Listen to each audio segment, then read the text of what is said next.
Written by A Mysterious Lurker. I'm from a very small town, one that any minor event gets gossiped to death about. It felt like everyone lived in glass houses at times. If I skipped school, the entire neighborhood would know before my last class ended. I wanted to move out of this town as soon as possible. After what happened, I got stuck here for a little while longer. At the edge of town was a bus stop I'd never seen anyone use. When a man started to appear waiting there at night, rumors started within the day. I ignored such a minor event, but my friend Duncan refused to drop it. After 3 days, Duncan showed up at my place at dusk. That wasn't unusual. We often walked down to the corner store for before-bed snacks. Mother called me down and I grabbed some change on reflex. I greeted him and told my mother we would be back shortly. Duncan talked about his day on the walk. For some reason, he kept going past the store and towards his house. "Dude, what's up?" I asked him, my head nodding into the small plaza. "You left your bike at my place yesterday. Let's go get it and see the bus stop," he said with no room for disagreements. I still spoke up after a long groan. I knew what he wanted to do. He wanted to see that random guy that showed up that night. From what I heard, that dude was crazy and the kids at school called him a really stupid name. We're not going to see the stupid Bologna Man. Like, who even calls themselves that? I said with another groan. "It'll be cool. I want to record it and put on my channel. I'll hit a ton of subs for sure," Duncan said, eyes bright. He'd recently gotten into making videos about cryptids and urban legends. Our local legends was a guy standing at a bus stop dressed in clothing from the wrong time period. I doubted this would get him any kind of views. If I refused to go, Duncan would go on his own. That was dangerous. I didn't want him to get in trouble. For his safety, I relented. Duncan wasn't overly bright. I didn't really like him at times, but I really lacked choices when it comes to friends. Looking back on it now, I wish I had let him go alone.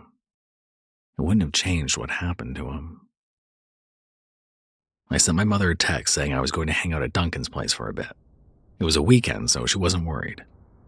I then turned off my phone because it was low battery-wise. I only charged it when I went to bed at night. If I kept it on, it would have died before we reached the bus stop.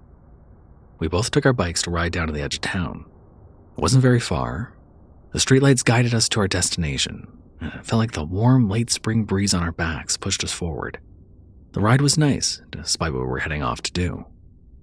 Duncan got to the bus stop first. It was just a bench on the side of the road with a faded sign. A trail led off into the forest, which I'd never taken, and I didn't know where it led. A man sat in the dark. A streetlight on the other side of the road was the only source of light. He didn't look over towards us. Duncan jumped off his bike, letting it fall to the side. I treated mine better and leaned it on the kickstand. I stopped behind Duncan, hoping he got the shots he wanted so we could leave. "Hey, Bologna Man," Duncan said in an abrasive tone, making me flinch. The man slowly turned his head towards us. We made eye contact, and I felt my heart skip a few beats. He was the strangest person I've ever seen. He wore a very large, brimmed black hat. The brim was a perfect circle around his head. Wavy, light gray hair spilled out from under the hat. He wore a dark wool coat, even though it was pretty warm out. When Duncan called out again, the man stood to address us. He moved his coat aside to place a hand in a vest pocket. His pinstripe pants were well pressed and matched his waistcoat. I realized he looked much like a wealthy man in the westerns my father liked forcing us to watch on Sundays. Aside from his outdated outfit, his eyes freaked me out. They looked far too light, as if he was wearing light silver contacts. "Now, what are you two boys doing out so late at night?" the stranger asked in a cool voice. He had a hint of a southern drawl. I half expected him to pull out a pocket watch and check the time and tell us to hurry along now. Instead, he just gave a smile that didn't appear as comforting as he thought. "You know you dress like a dork, right?" Duncan mocked. I raised my eyebrow at him. A dork? Why was I friends with this guy? He had his phone out to record the entire interaction.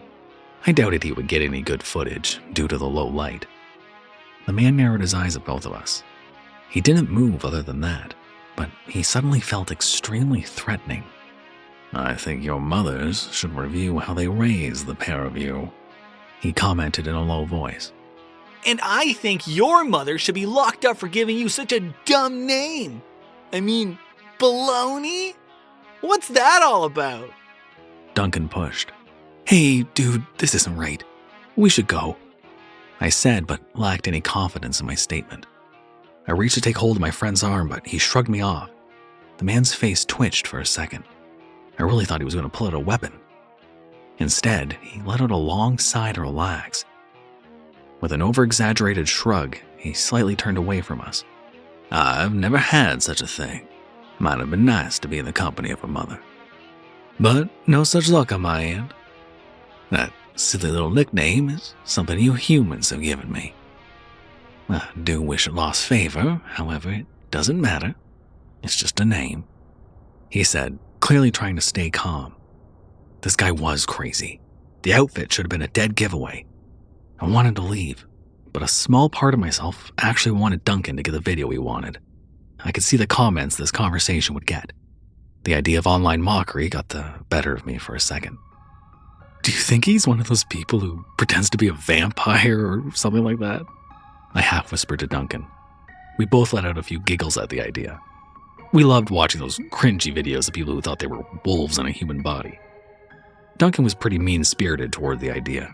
I honestly thought they could believe whatever made them happy, but wished they acted a bit more normal over the idea. Then again, how normal can you act if you think you're a wolf? I looked up to catch the stranger's gaze, and any kind of humor quickly died. His silver eyes flashed, and I swear they glowed for a second.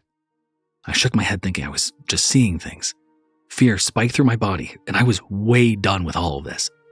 We had our fun, and we bothered a poor guy that wasn't entirely with it. I pulled on Duncan's arm, wanting to leave. He pulled back, not at all ready to be done. You kids should head home before the train arrives, the stranger said, and it almost sounded like a threat. Train? I think your head is full of baloney. This is a bus stop. A dead bus stop. Nothing comes here. You'll be waiting all night for nothing, Duncan said with a smirk on his face. I tugged at his arm again, stress pooling in my stomach. He refused to stop or leave. To him, things were just getting good. I think you'll get hungry staying up all night for a bus that isn't going to show up. I brought you a snack, but it might be cannibalism. I watched in horror as Duncan pulled out a Ziploc bag from his pocket with 2 slices of warm lunch meat. This was taking it too far. He took it even further. With a grace I didn't know he had, he pulled the slices from the bag and tossed them like a frisbee with one hand. He recorded the round slices flying and landing on the brim of the man's hat. He didn't even move. His expression never changed from the narrow-eyed, unimpressed look. I couldn't help but let out a single snicker at the entire thing. Shame and guilt flooded my stomach. Laughing was just a response to an uncomfortable situation. You did bring me a late-night snack. I thank both of you, the man said in an oddly kind voice. He reached up and took the lunch meat between 2 fingers and lifted his head slightly. He never broke eye contact with us, as his mouth suddenly opened far too wide as the meat slid right between his teeth. He didn't even chew it as he swallowed down the slices. The scene made my skin crawl. Duncan finally looked a bit nervous, and that was the last expression he ever made. The man slightly raised his right hand and pointed a finger at my friend. He then pointed downwards on the ground. A terrible sound, along with a strong breeze, followed. It happened so fast I didn't even realize Duncan was no longer standing in front of me. My eyes slowly went to the ground to something I couldn't understand for a long while. The entire street was soundless besides a single cricket chirping. A scream started in my throat that never came. I stared at what had been my best friend. A stupid friend that didn't deserve this. His body was pressed into the ground, completely flat. I wasn't able to fully process what happened when the man raised a single finger again. He lowered it, and I fell to the ground, my left arm in agony. I screamed at the sudden pain.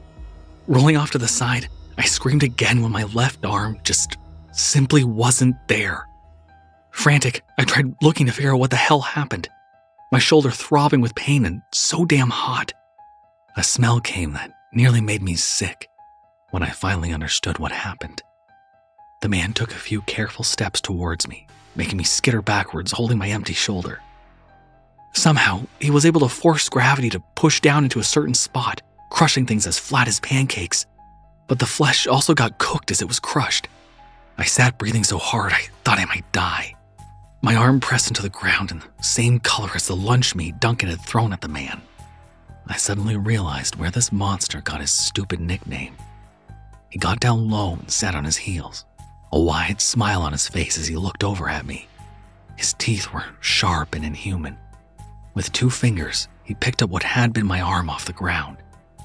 With a few mocking wiggles, he let out a small laugh at my expression. I don't really mind my nickname. After all, we're all just the same. All just me. Don't you agree? Without breaking eye contact, he leaned back his head and lifted the flat, cooked hunk of flesh over his ever-expanding mouth. Without chewing, he let the entire thing slide between his smiling teeth. A sound started that I didn't realize was myself screaming. Suddenly, a blinding white light covered the area. Another sound came, and it took me a few seconds to adjust to the light. My mind didn't want to believe anything I was seeing. The train this man claimed to be arriving stopped in front of the bus stop. An old-fashioned steam engine sat in the road as if this was normal. Right on time. I think I'll share my snack with my friends on the train. Don't worry, I won't let them touch you. I think you learned a valuable lesson tonight. The man spoke as he stood up. After he finished talking, the door started to open on the carriages of the train. I did not stick around to see what got off that train. Adrenaline fueled my escape. I ran until I simply could not run anymore. Aside from the pain, my missing arm wasn't that much of a problem. The wound had been burned shut, so I didn't lose any blood. I was lucky I only lost an arm that night. I was found and sent to the hospital. No one could explain what happened to my arm or why Duncan disappeared. There was simply not a single trace of him besides his bike at the old bus stop. I refused to tell anyone what really happened because who would ever believe me? For a town that talked about everyone's business, they all let this odd event drop. The entire town was too scared to talk about what might have happened to 2 dumb kids that one fateful night. I wanted to forget as well, but recently I've been hearing rumors of that man going around again. I wonder if people gave him such a non-threatening name or if he picked that one to make it easier for people to approach and mock him.